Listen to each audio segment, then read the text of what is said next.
BSc part 2 organic chemistry में paper 2 chapter 2 alcohols की study हम कर रहे हैं और इसमें हम फिज़िकल प्रॉपर्टीज़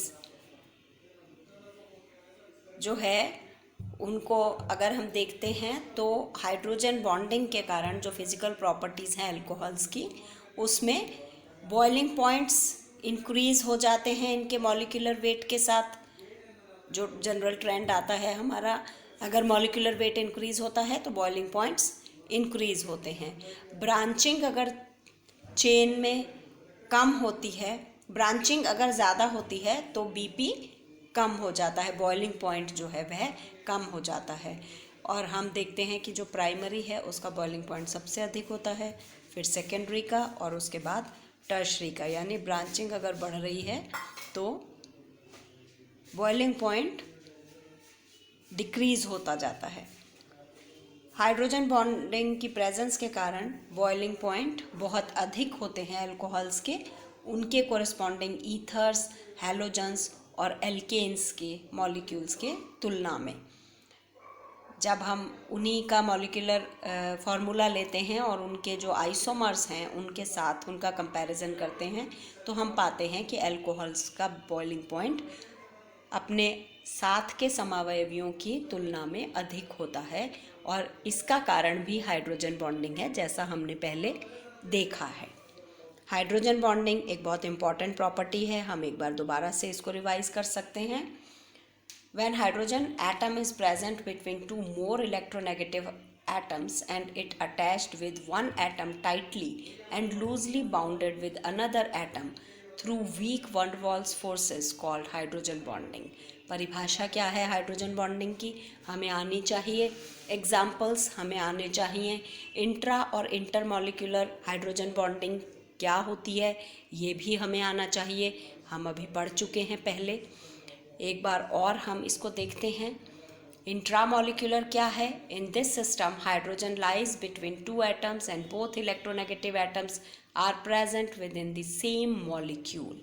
सैलिसिलिक एसिड, जिसका उदाहरण हमने पहले देखा था, इंट्रा यानी विद इन द मॉलिक्यूल, एक ही अणु के अलग अलग समूहों के बीच में पाया जाने वाला हाइड्रोजन बंध। इंटरमॉलिक्यूलर हाइड्रोजन बंध क्या है? In this system, hydrogen lies between two atoms and both the electronegative atoms are present in two different molecules such as hydrogen fluoride, water and ammonia। तो ये हम उदाहरण पहले भी देख चुके हैं। Effect of hydrogen bonding in alcohols, elevation of boiling point, जैसा हमने देखा, due to association of molecules with each other the boiling point elevates. Solubility increases with branching chain and lowering of molecular weights. Lower alcohols are more soluble in water due to more content of OH in total content of molecules, that is ethyl alcohol is more soluble than butyl alcohol। हम अपने previous class में ये चीज़ देख चुके हैं। Now nature of hydrogen bond, due to presence of oxygen atom and OH and CO bonds between becomes polarized and dipole moments becomes higher for alcohols। This polarity is responsible for higher reactivity of alcohols in comparison to other isomers। We can say ethers are less reactive than that and other isomers are less reactive, but alcohols are very reactive। Alcohols gives two types of reactions due to breaking, OH bond breaking, and due to CO bond breaking। We will study the reactions with the breaking of OH bond, यानी acidic character को हम study करेंगे पहले, जिसमें H जो है वो proton की तरह से रिलीज होगा और RO माइनस ये एक जो मोइटी है वो रिलीज होगी और H प्लस जो है वो रिलीज होगा। तो हम यहाँ देख सकते हैं plus I effect decreases acidic strength. अगर R जो है उसका प्लस आई इफेक्ट अधिक है तो एसिडिक स्ट्रेंथ कम हो जाएगी, release of proton become difficult. तो हम यहाँ देख सकते हैं reactivity follow the order, primary is more reactive than secondary, that is less reactive than, more reactive than tertiary, or otherwise we can say the stability is more for tertiary. Tertiary is the most stable, then secondary, and then primary. That means primary is more reactive. For examples, ethyl alcohol is more reactive than isopropyl alcohol, and it is more reactive than tertiary butyl alcohol. तो इस तरह से हम देखते हैं primary जो है alcohol वो अधिक अभिक्रियाशील होते हैं, सेकेंडरी अल्कोहल्स उससे कम क्रियाशील होते हैं, और टर्शरी तृतीयक अल्कोहल्स जो होते हैं वो सबसे कम क्रियाशील होते हैं। अभिक्रियाएं हम स्टडी करेंगे।